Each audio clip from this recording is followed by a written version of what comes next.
I'm so happy. Me too. It's like, it's for real, It's y'all. for real, for real. It's for real. Real.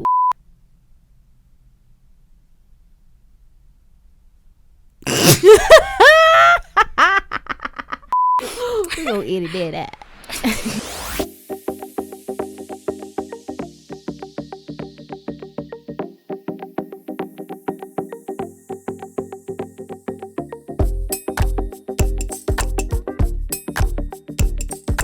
Welcome back to Jenuine Talks. This episode covers the topic of mental health, what an unhealthy mentality may look like, what are the signs, and how we can honor mental health with our community.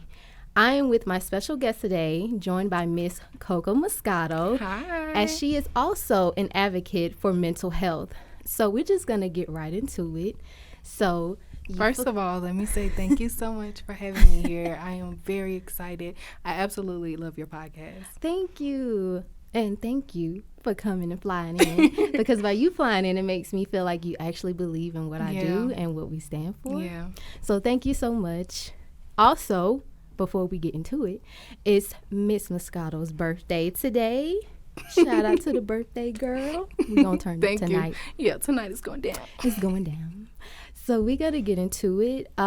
You're an advocate for mental health, and I fully stand by that. And just before we get started, let the people know, what do you do and how did you get into actually getting into mental health? So my name is Koca Moscato, as she said, and I am changing the norm around mental health. I feel like nobody is making it their business to create a safe space when it comes to mental health, especially with diagnosis. It's kind of a hidden thing. If you have a diagnosis, it's not talked about. So when you do finally be diagnosed with something, you don't even know where you can go to get support. Right. And I actually was sexually assaulted. I'm a model, and when I went to therapy during my time there, I got diagnosed with borderline personality disorder. Oh, wow. And I had no idea what that meant. Before you go further, is that different from bipolar, or is it the same exact thing? It's actually different. So bipolar is more so a day-to-day, like your time of split emotions or heightened emotions is over a course of days, versus borderline personality is over a course of minutes. So so you might have someone that's bipolar, like one day you see them, they're cool, next day, they're not, or, whatever they got going on. But with someone that has borderline personality disorder, they suffer from heightened emotions very quickly. And that's what the main difference between borderline personality and bipolar is. Oh, wow. Yeah. You sure you don't want to blame it on the fact you were Aries? You don't want to do that? No, we ain't gonna do that. Aries get blamed for enough stuff. Well, I would. I'm a Gemini. I'll claim it. But so getting into that, are you also involved with helping? Is it like a particular group when you think, when you help as far as mental health? Is it like just adults? Is it adults and children, or is it just children? So actually, when I first started my mental health journey to help others, I hadn't even been diagnosed yet. Oh, wow. Yeah, so this was something that I was very passionate about before even being diagnosed. So when I got diagnosed, I was like, well, there go all my dreams. How can I help people when I'm crazy, apparently? So right. So actually, I started off with working with children. Okay. Helping them understand their emotions, how to process big feelings, things of that nature. And then once I was diagnosed with borderline personality disorder, that's when I said, oh, wow. I can't find anything online. I can't find a support group. I can't find, anything that would be helpful for me on this new journey. So I'm going to do it. I don't blame you. Yeah. Create your own platform. Yep. Stand by it fully. Yep. 100%. So basically, it was your calling before you even realized it was your calling. Mm-hmm. That's amazing. And when I actually got diagnosed, I kind of felt like, well, now I know what's wrong with me, or what's going on with me. Now it makes sense. At least I have something to blame it on now. Right. Like now I can put it with a reason. And I think it was so confusing for me for a long time because we kind of just throw around terms all the time. Right. Like, oh, she bipolar, oh, she just, Right. And so I just thought maybe I was bipolar. moody. I don't know. I didn't know exactly what was going on with me. So it kind of was a full circle moment for me, and I just didn't know what to do next. Like, okay, I know I'm crazy now. Now what? Okay, so I got dark humor, and I'm laughing so hard because my mom's diagnosed with schizophrenia, and I'm like, well, dang, she's gonna go crazy on me. Like, that's what we do now. Yeah, I have that for. I think it's a coping mechanism for me, most definitely. But as far as what you experience as far as mental health, do you think that stemmed from childhood trauma, or do you, I guess, recognize it as something that's a generational curse? Oh, and you basically had that calling to help those with mental health issues, and maybe that's your way of breaking the curse, and you just so happen to be diagnosed at the same time. That's a very good question, because actually I spiritually I definitely think that it's linked with generational trauma. And actually medically, borderline personality disorder is results of a narcissistic parent. Yes. So studies are still being done. There's still things being found out about what it's linked to. Because also you got to keep in mind, who's going to pay for all of this research to be done if there's no cure or no medicine that they're prescribing for that? There's no money in that. So they're not looking to have studies done. They're not looking to have research created or, helpful information that we might need. Right. Because it's no money in it. So kind of just stuck. You're kind of just alone when you're diagnosed with that type of disorder. When you say medication, do you prefer, I guess, what is it, Western medication, or do you believe that there's a holistic route to the cure for mental health, or is it straight spiritual inward work? What do you believe on that? Everybody is different. Right. I'm more of a spiritual being. I feel as if everything that I need is within me. I'm the same. Yeah, so I get it. Yeah. So I turn more so to herbs and meditation, journaling, just anything for personal development. Because although I do have such a serious diagnosis, it's also more manageable. It's important that I understand myself. Right. That's where the healing kind of comes from.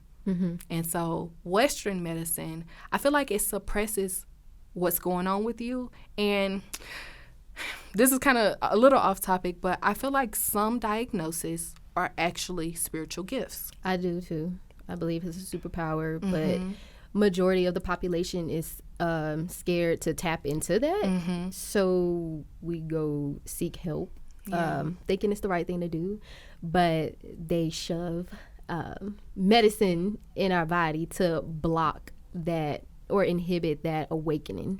Yeah, because I feel like the diagnosis sometimes is a little overwhelming, and I tell people all the time, I wish therapy taught you why you think the way that you do. So if you have a diagnosis, they say, oh, your brain does this because of this. That would make so much more sense instead of talk therapy where you just sit there, tell them what went on today, what pissed you off, what hurt you, what trauma you trying to heal from. Like, I feel like it would just be more beneficial if we had conversations and understanding about why you're like this, why it's like this, chemically, hormonal, or, all the things that play a big part in it. They do have this information, so why not give this to the people that's actually suffering from these diagnoses? I was a part of a panel, and they spoke about how the brain waves and how just very deep stuff. And I was like, if they just told us, oh, borderline personality, this triggers you because of this. Oh, now I know how to handle this. It makes more sense. But that's not how it works. That's not how it works at all. They usually give you some medication. It suppresses whatever you got going on. You're not as tapped in. You become a zombie, depending on what kind of, medication it is as well. And it's just like, you don't get to know yourself even more and learn how to utilize what's going on with you in the right manners. And I'll use this as an example. Autistic children, smartest people I agree. you will ever come across. Yeah. They can look at something and know exactly how it's wired or what's going on with it, if something's wrong with it. Like, amazing people. And for some reason, everybody think, oh, autistic kids are bad, they're crazy, they're to this, to that. It has horrible stigma around it. And I don't think that that's fair, because the truth of the matter is they're the most brilliant people you'll ever meet. In their own way, and also in different areas. I agree with that. Yeah. Yeah. They I also think that, well, I think that they I'm not going to say push, but they have certain people working with autistic kids mainly because their parents don't know how to deal with it, because they're considered normal and autistic kids are not. So they don't really know how to handle their superpower. And it's, I believe, to me, I think that autistic kids are like, everything is heightened, like times 10, whether it be like physical touch or a sound or something that they see. Everything is just heightened, and it's just too much. And basically, this world is just too basic. Yeah. Oh, for sure. For sure. Too basic. For sure, because even with me, when I'm walking down the street, I'm always thinking of my next step, or what's the best route to take. And it's with little things, which foot to step with first. And that's OCD. I haven't been diagnosed, but by the way, I am certified in mental health studies. That's suicide, substance abuse, and violent behavior. So with that being my area of expertise, you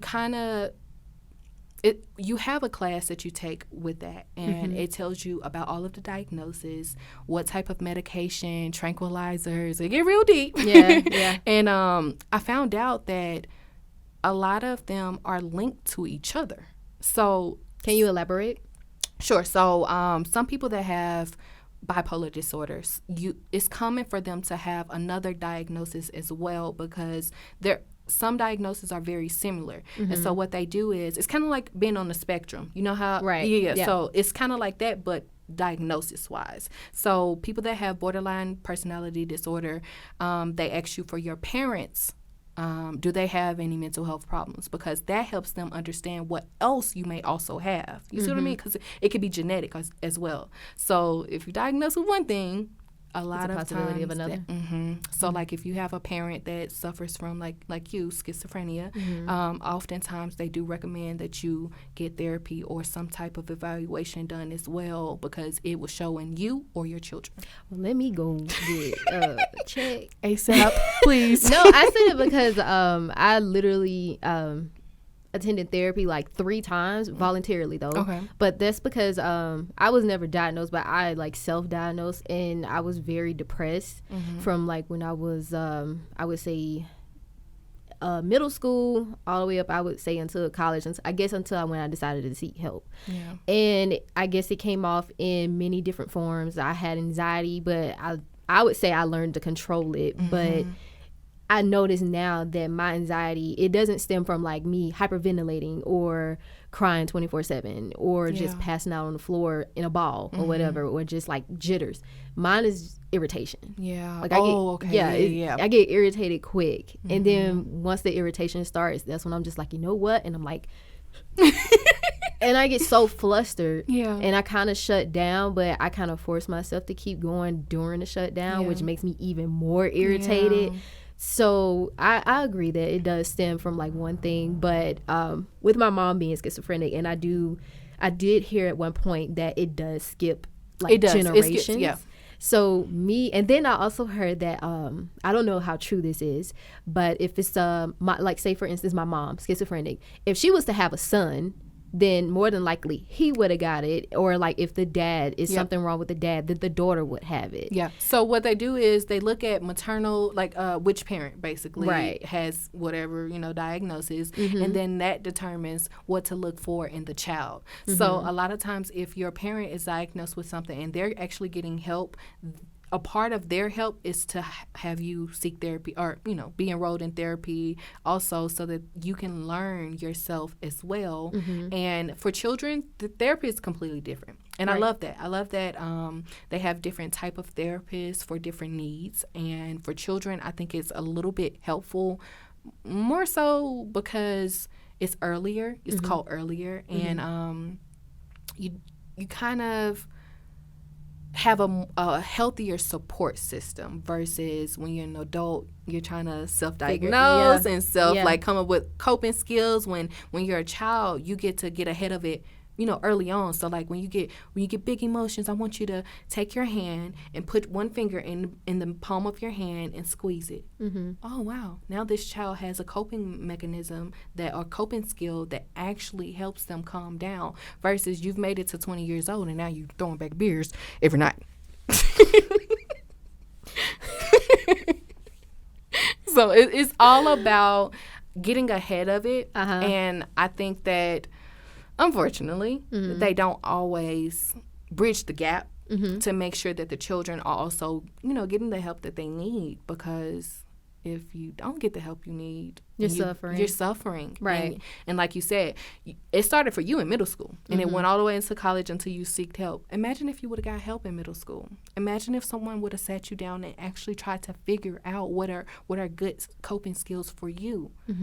Anxiety didn't end up ruling your world, because for a lot of people, everybody kind of suffers from something. Whether they want to, be diagnosed or if it's that serious or not, isn't really the point. It's really just about knowing what you need, catering to your needs and your emotions. And a lot of people just push it off like, oh, I'm on my cycle or hormonal, or, life got a lot of stuff coming to you, So. I agree. And I think a lot of people push their emotions to the side because they never had a safe space. Yeah, I do believe that. And especially in the Black community. Yeah. I give you something to cry about. Like, it's just so ridiculous. A lot of the ways that we were brought up, and it wasn't a safe space at all. Therapy, mental health, no way. We're not taking that serious. Go wash the dishes. Like, it's just, unfortunately, there wasn't a safe space for a lot of us growing up with any type of mental anything. Yeah, I agree. I know with my kids, I try to create a safe space. But if my child coming to me telling me her foot is hurting at 10 o'clock at night and it's hurting with her heart, I'm not trying to hear that. So I don't know if that's not creating a safe space because of her foot, but it ain't nothing wrong with you. I know that. But I agree. Black people need more of a safe space to be able to talk about feelings, being able to express those feelings in a healthy way, and also just a bigger and a more supportive community. Maybe it could be, how if you were little, you go to, what is it, the rec center. Oh, yeah. They should start a program, I believe, for that, instead of mainly focusing on sports, because all kids probably don't want to take out their emotions through sports. It could be through other creative art. Exactly, other creative outlets, or just simply, figuring out what fits them and their character and their spirit to find that outlet. Well, I'm glad you said that, because since you're a mother, this is so much easier, because you can see within your children how each of them are different. They are, yeah. I have 3 children, and I can be a gentle parent to 2 of them. That last one, Kaden, I have to be a little bit more stern with him. Of course, still from a loving place, but gentle parenting doesn't completely work for him, and that's okay. He's a little bit more creative. He wants to push the limits and explore a little bit more than my other 2 children. And I feel like with mental health, they don't create that safe space for each individual child and person. It's like a one fit. Yeah, it's like a one fit all. Take this medicine, and then if that medicine doesn't work, we're gonna switch you to this, and if that doesn't work, we're gonna switch you to this until we find what works. Versus actual skills and coping, let's try painting. Let's see if that calms you down. Let's see what that does to your nervous system. You see what I'm saying? That would be so much beautiful. We would probably see our children do so much better in school, within their communication, just so many different ways. And I really would love to see that. I even love the idea you just said, just different ways to cater to different people. Yeah, because nobody is the same, and there's a lot of kids, some people love school, and school isn't for everybody, but perfect example. Yeah, I don't really go with the idea of everybody got to go to school to, make it in life, or how they have children complete school, the same curriculum for the maximum of 12 years maybe in school. Like, why can't you just like, why won't they like create tests to like, you know, like test placement the kids? tests? Yeah, to see if they're more like, should be more artistic or more academic. Yeah. Because I believe like in my 3 kids, the 1-year-old, I'm not sure what her thing is yet, whatever. But my 7-year-old, she's way more into academics and you know, reading and writing, and so I have to find like creative ways to keep her engaged in the book. So I like have to, you know, talk to her like, oh, what is this, or just create from the story. pages. Create a story that doesn't even exist in the book itself. Yes. Oh wow, that's amazing. Yeah. And I also, well, me and my husband noticed today that my 4-year-old, she actually painted her feet like perfectly. Like I should have took her to the to get a pedicure with me, because she did it perfectly. Yeah. And not to compare, but the 7-year-old hers was like, oh, all right. But the 4-year-old was like, oh my God. Yeah. But I can see the artistic ways in her more than the 7-year-old, but that's just like how they are. They're not the same. Yeah. So they should just figure out placement tests to like, you know, to figure out what kid is like interested in what and have them focusing on that more. I think they kind of leave that to the parents, because then that's more money for the school systems that need to be done. These tests need to be conducted a certain way. It's just, if it's not making them money, if it's not beneficial to the actual, you know, like I don't think that they care. And I feel like it's up to the parents, because white people get the luxury, or people that come from a background of money and luxury, they get to put their children in these charter schools where that type of stuff goes on. Right. They actually have these different programs where individual needs are met. And so it's not about a black or a white thing. I'm just saying what's normal in this community and culture versus ours. And unfortunately, it's just not balanced. Not that it needs to be, but I just think it would be nice if we had the same resources. Yes, that's the word. The same resources. Yeah. Or like, you know, if not the exact same, then the resources that fit, you know. Yeah, I feel you. I get you. So what does an unhealthy and healthy mindset look like based on your perspective and experience? What is the difference? You change your perspective, you change your life. I promise you that. Your mental health should be just as important as your physical health. All right. And I tell everybody that because you get a cough, you get a little something in your throat, you run into some halls or ginger ale. I see y'all.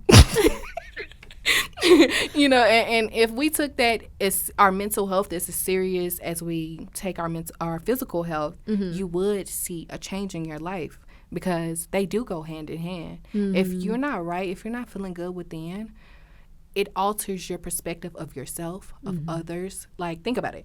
People mirror you or project all the time, and that's unhealthy. That's unhealthy, and they don't even know that they're doing it. And they just be telling on themselves. Yes, because if you have a healthy mind and you have healthy practices, you can spot out someone that's projecting instantly. Yeah. And so that's the kind of like the difference between having a healthy mindset, perspective on life and yourself, and not. Because but with children, it is different. With children, it's different. They're still figuring it out. So with adults, they don't have an excuse. Yeah. So we know the deal. Yeah. So with adults, it's a lot different, because you have to be ready to face the person in the mirror. But that's what a lot of adults don't do. They're not ready for it. And it's scary. And actually, you know, also with women, black women, I work with a lot of black women, they don't know where to start. Well, that goes back to, I believe that goes back to resources and safe spaces. Yeah. And I think it's harder for people in the black community in general to just have a safe space, like you said. But I think it's even harder for black women because, you know how the podcast be talking about, the masculine, feminine energy. Yeah. Whatever. And then like, we get pushed.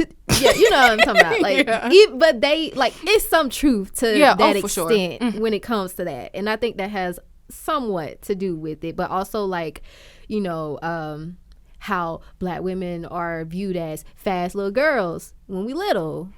And it's just like, I mean, it was twerking. or doing a crybaby. But it's dancing. It's dancing. Yeah, why we're is way it more sexualized? creative. Exactly. Girl, like, why? As a child, you should not be saying, "Oh, she's gonna be fast." Yeah. Why you see her in that light? Yeah. Nothing has ever pissed me off more than how adults do that to little girls, little black girls. Yeah. That is ridiculous, because I get what they mean. Cause I have a daughter. And when you look at them, you don't want someone else that has an unhealthy mind to look at them like, oh, that ass gonna be fat, or she gonna grow up and be, you don't want that. So I kind of, not I understand, but there's a protection part of it, and you have to have a healthy mind to know what you're actually looking out for when you are saying certain things about your children. But to go back to the masculine and feminine energy, I ain't gonna lie, I just came out of my masculine energy. I'm done with it. I mean, I love talking about it, but I mean, just hearing other I don't know. Sometimes they do it weird. Stupid. Yeah, they do it weird. Stupid. I feel like you can't speak from a place that you are in or haven't made it out of. Yeah. So, like, for me, since this is something that I've actually experienced, operating in my masculine energy, because I didn't feel safe. I was going through, whatever type of trauma growing up that kept me in and that you haven't energy healed it yet either. And didn't heal it, right? Yeah. And so now, completely different. People experience me completely different. So you might meet somebody, that know me from back then, but you're not the same you. And I'm not the same me. Yeah. Because I'm operating in my feminine energy, and I don't think people completely grasp what that truly means. Well, according to Podcast Central. Yeah, that and social media, it's all about dressing cute. No. I know it's. I don't believe that. Yeah, I started to say shit, but I'm not supposed to be cussing because I said this was a not explicit. Right. But whatever. We won't edit that part. Yeah. But yeah, it's just like, I mean, it's, the aesthetics of it, and it's just like, no, it really is like internal work. It's internal work, shadow work. Exactly. You have to dig through. You honestly, I think, to like get into your feminine energy or whatever, you have to realize like where you put your masculine energy at, and you have to like I would say like kind of force yourself out of it. Not force, but like figure out the issue as to why. Once you figure out the why, then you figure out how you're gonna get out of it, and then but you have to keep that commitment to like stay out of it and like ground yourself. You have to stay grounded into your feminine energy. That's just what I think. Yeah, because for me personally, I grew up with a single mother, and I seen her get. Oh, I was gonna cuss. My bad. Get things done. I want to hear we bleep it out. Could we? Or whatever you want to do. Okay. Yeah, we can cuss. I grew up with a single mother. I seen her get shit done. I had a love. There was never a time where we didn't have something because she couldn't go get it. Whatever we needed, we had it. And growing up, seeing that made me feel like I had to be the same because that's what in your eyes, that's what you saw a woman to be, and that's what it's like, oh, that's what it takes to be a woman. That's what a woman is. I mean okay, so right before my mama went cuckoo, it was my mom, my dad, and me, but my dad was like, he was like from job to job. He's an alcoholic, and basically my mom like was the primary breadwinner in the house, even though we stayed in the projects. And girl, I was like I was like 25 years old when I realized how much it costs to stay in the project. And because that sounds so, God damn, they was cheap and po. Yeah. But no, so like me and my husband was talking about how he grew up watching like Nickelodeon and shit, and I'm just like, oh, in my mind, I mean, he finna know now, but in my mind, I'm just like, well, goddamn, I can't say I experienced that. What you watch? PJs, PBS. Oh, okay, that was a good one. Me too. Me too. It was PBS, UPN. What was it? The WB with the frog. Yeah, it was something else, but we didn't have cable. But then I asked my sister, I was like, why we ain't never get cable? And then because she ended up telling me like, no, like rent was probably like $50. Wow. Y'all can't get no cable. You know what? I be wondering the same thing. You working 2 jobs or you doing this and that. Why we couldn't, you know what I'm saying? Like, why was there such a long time that we weren't living like this? It was like they had a lack mindset, but that was so irrelevant, but it was just funny. Yeah. But no, like, so the point was, my mama, she was working, and I remember she stayed with a job, and we also didn't have a car, so she used to walk to work. Oh, wow. And like sometimes my daddy would walk with her, sometimes he wouldn't, sometimes I would walk with him and her so we can make sure she get to work on time. And when I tell you, that lady, and now that I think about it, how far that goddamn walk was, oh my God. That walk had to be by at least 30 minutes. And she did that shit every day, faithfully, whenever she had to go to work. And my dad is just at home getting drunk. So It's just like, that's what I saw my mama, like, you know, that's what I grew up watching and seeing my mama doing or whatever. And, you know, being a kid and it storing in my mind and, like, you know, making this ingrained, I guess I kind of thought that's what a woman is supposed to do. And you know, you just don't know that you taking in the information and it's actually getting stored. But then, he's just at home chilling. So I get, my mama was always operating in her masculine energy. And I think, honestly, that had a lot to do with her actually, having her breakdown, because she had a breakdown. Wow. Like, it was bad. But I also think that was like her spiritual awakening. Yes, she was. yes. It was like a confliction of like the spiritual Realm world and the physical, and it was clashing, and she just didn't know what to do. Yeah. So she went the route. I think it's so important for children to have to witness their parents in a equally yoked, you know, relationship. Yeah. Shout out to my kid's dad. We have a very great relationship, and I'm so thankful for that, because that in itself is breaking generational curses. You know, whether we, you know, work it out or don't, it's still a safe space for them to witness. Yeah, because like you said, they're taking in all that information, and whether we want to admit it or not, kids be on game. They do. They know what's going on. They do. Yeah. And so back to what you were saying, though. I remember when my mom actually had her awakening. It was very, very beautiful. Really? Very beautiful. I remember we were sitting in the car. She said, I want to try something. I said, what, girl? What you got? She said, I want to try and prophesy to you. I ain't got time for this shit. And she prophesied to me. And she said, and I kid you not, this, I'm going to say this right now just so that it's on record. But she said, I saw you and you were recording yourself with a camera and a phone, and you were taking picture of your clothes, you were laying them out, and people was like watching you, but online. And this was before TikTok and Instagram. This was way before Instagram even. So when she said it, I was like, okay. I'm thinking, okay, maybe I should start YouTube. I love Jackie. Back in the day, if you're a real Jackie stan, then you know what I'm talking about. I don't know who that is. She did makeup and stuff, but Girl, I just got into makeup this year. Oh yeah. So I don't know who Jackie is, but she told me all of this stuff, and I was just like, okay. And she said other things as well, but in that moment, it wasn't true yet. Right. But that's what a prophecy is. Right. It's way in advance. You never know if it's a year from now, 2 years from now, what. And she told me, she was like, and like later in life, she's like, you're going to have a child with someone that you never would have expected. And at that time, I had only had my daughter, and I was like, you out of your rapid ass mind if you think I'm going to have another baby. I ain't doing that again. Got him. Got him. And so I did go on to meet someone, which is my children's dad, and that's someone that I would have never seen myself going after or having relations with because of who I was in that time. But her giving me that word, telling me what she saw, because she was basically what I'm saying is she started receiving visions. Right. And she started telling me what her visions was. We would go into a store and someone would walk by her and she would get a vision. And I was... so she...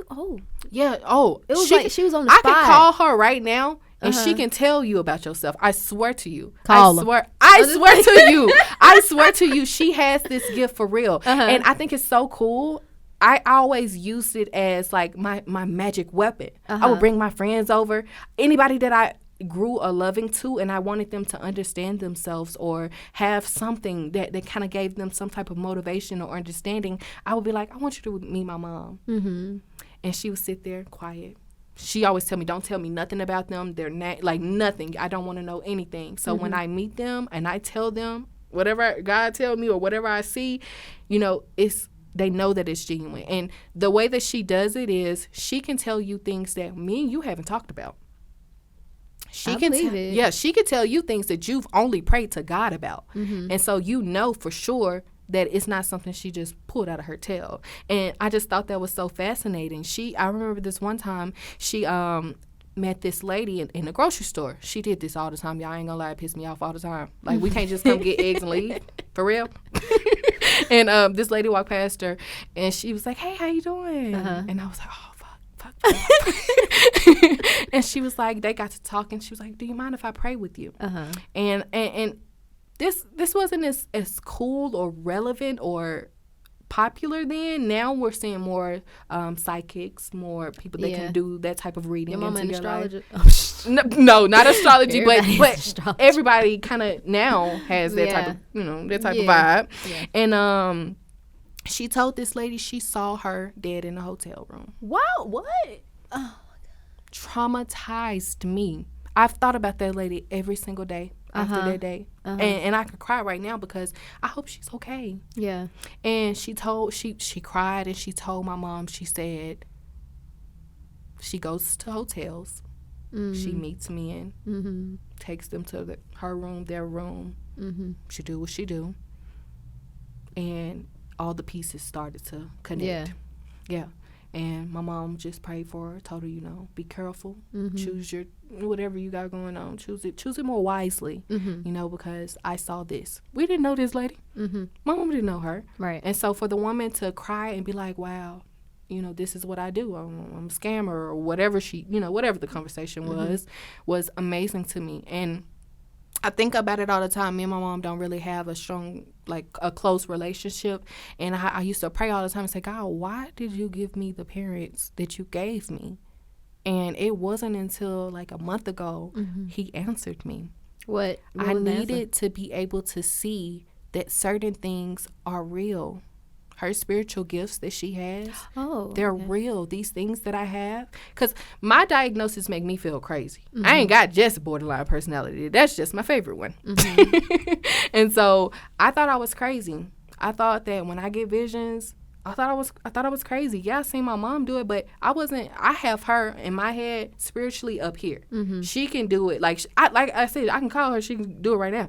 And so I had her up here, and I wasn't thinking that I could also be there. I was just thinking, oh, all my screws loose. Yeah. So he allowed me to see this firsthand, that these are real gifts from God or whoever you higher power, Yahweh, whoever. Shout out to him.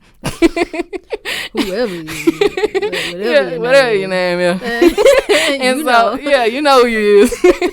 And so he allowed me to see that firsthand, because you can't operate in your gifts if you don't believe in them. Right. If you doubt yourself, if you have any sort of doubt about what you're capable of, it's not going to work. And in my family, they seen it as a curse.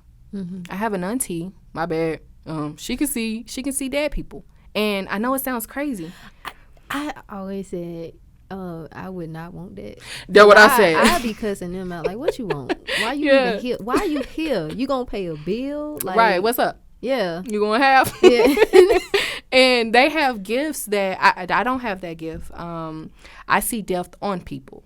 So, and what? I see death on people. Like, elaborate. So, this is also why I love what I do, because it's like I can see people's soul. Oh, like the aura. The aura?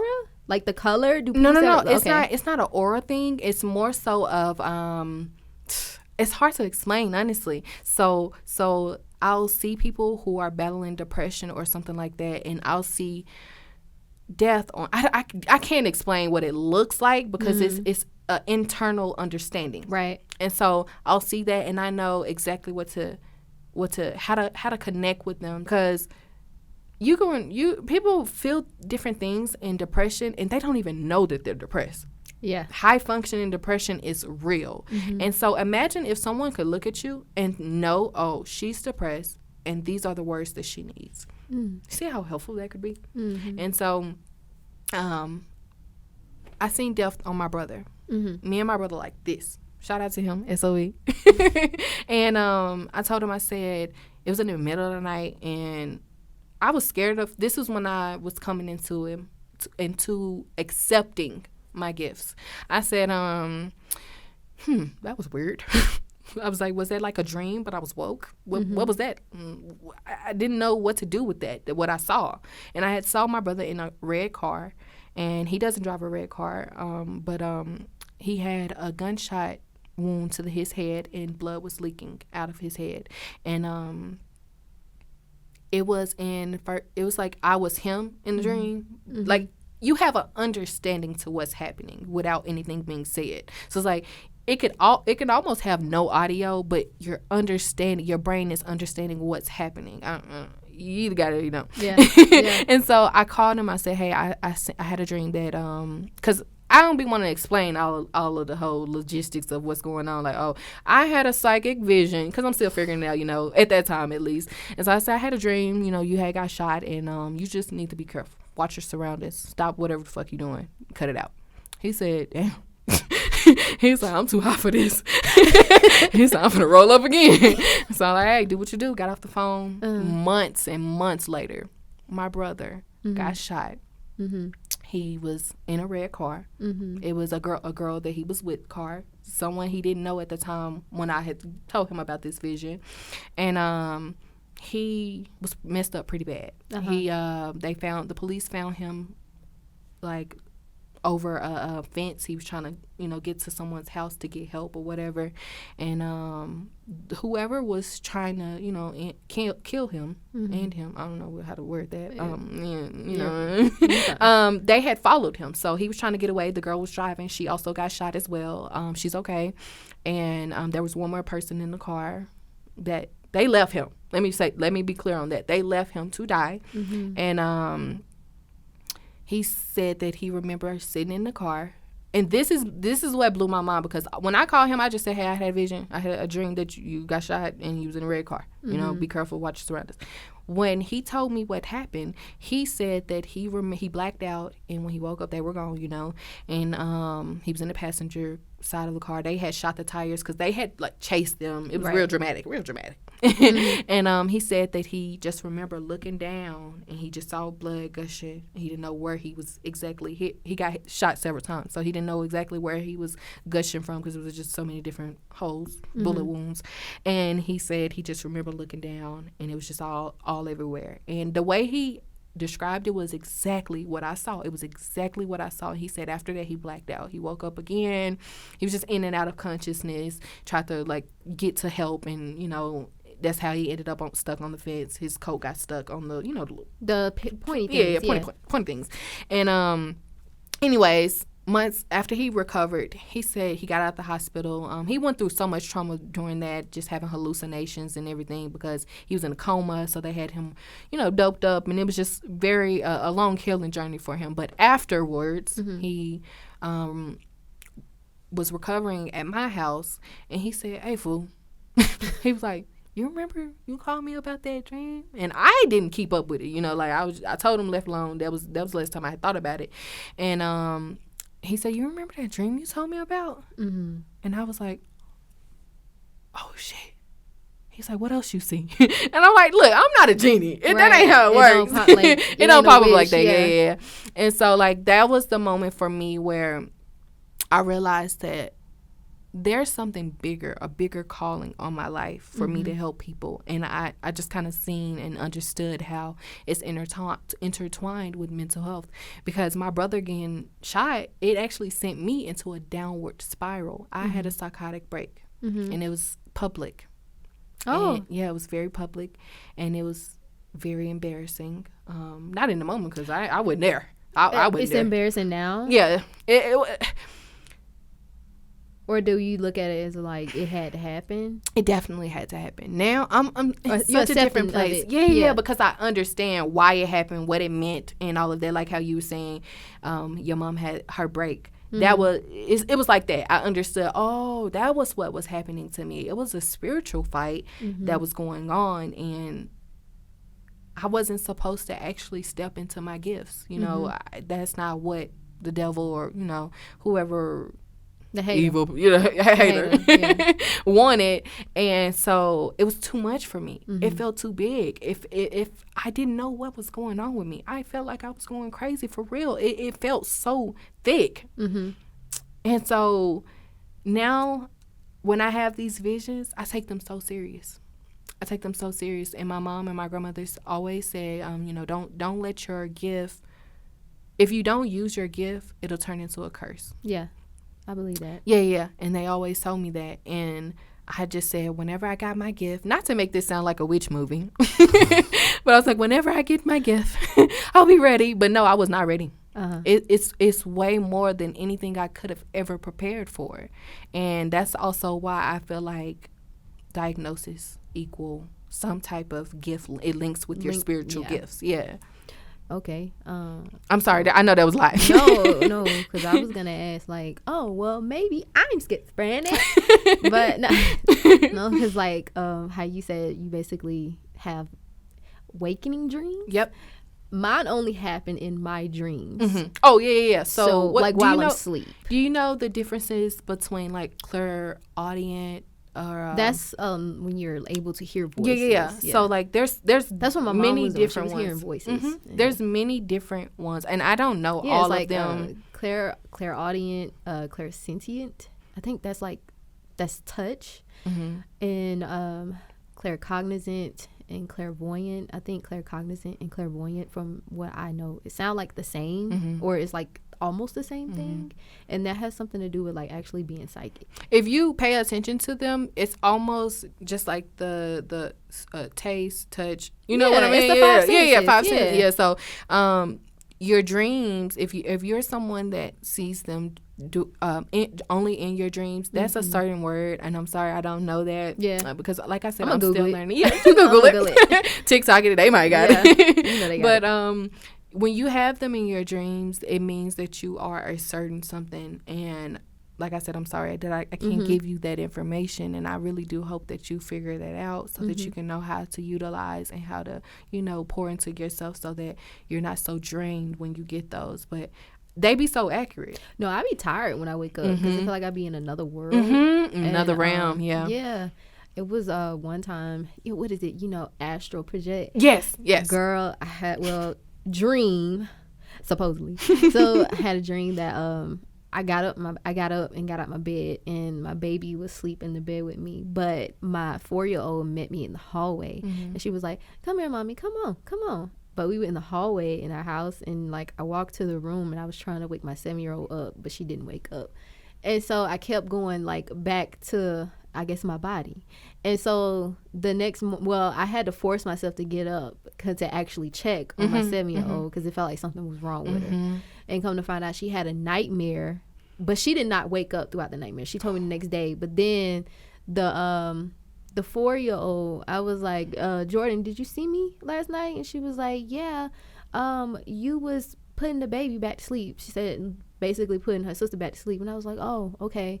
But I was. So, like, when I got up after I checked on the 7-year-old, I went back to the room, and the baby was waking up because she wasn't sleeping throughout the night. She was still sleeping with me, and I had to rock her back to sleep.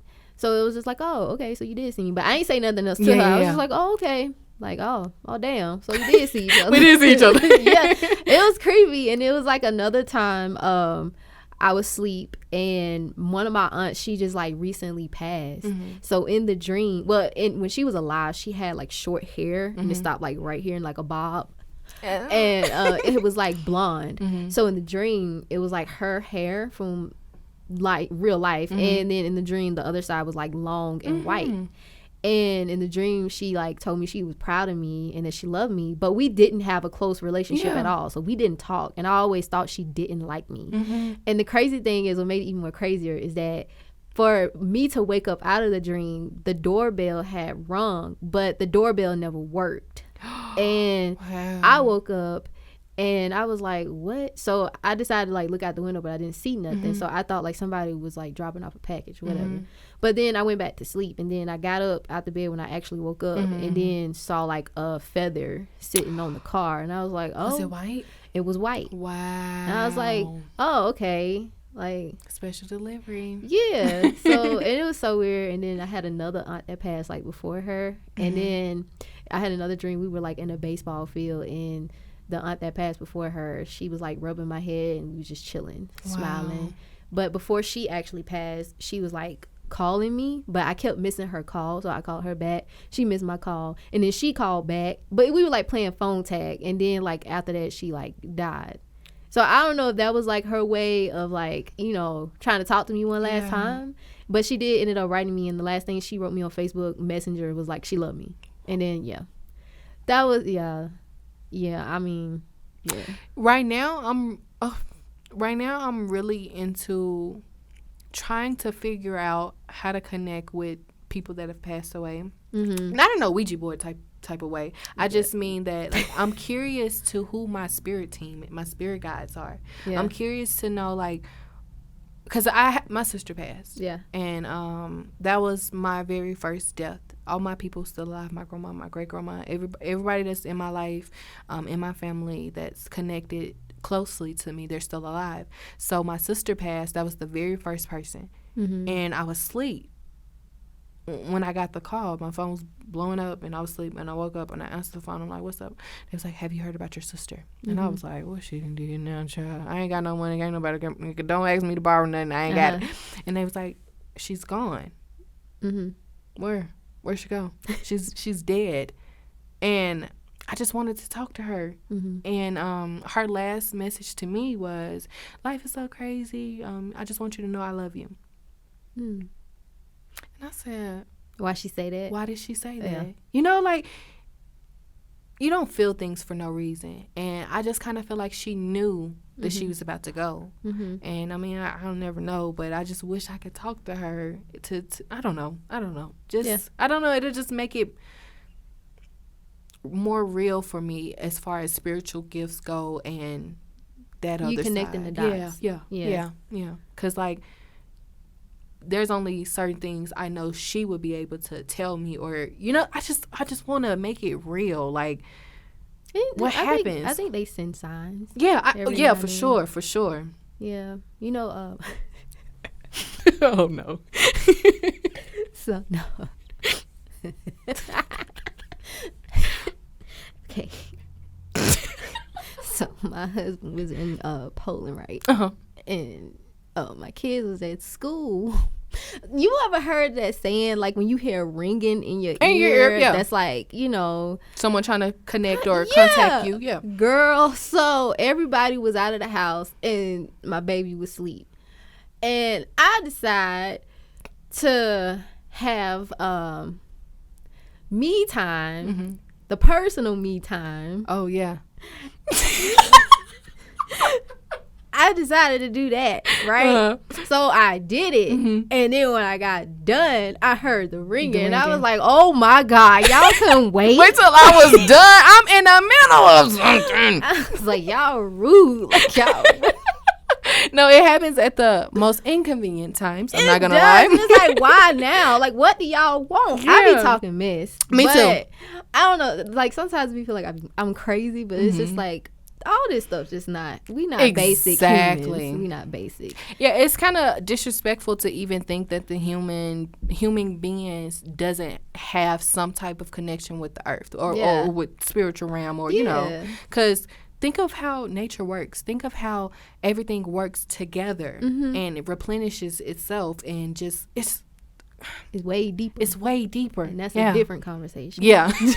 It really is. But we have to, like, wrap it up. So my final question is, what advice can you give to people who have a hard time struggling with bringing themselves back in from, like, a mental break or staying strong in general? I think that my number one thing is to find a way to connect with yourself.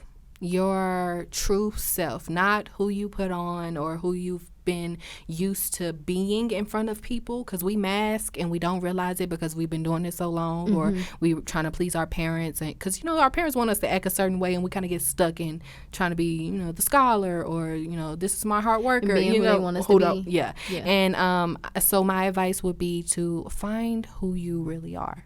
Find who you really are. If you don't know what that looks like, try to go back to some hobbies you had in high school or elementary. If you were a journal or writing or story time, like whatever, drawing, whatever it was that you used to do as a kid, I promise you that's the perfect way to start to connect with yourself again.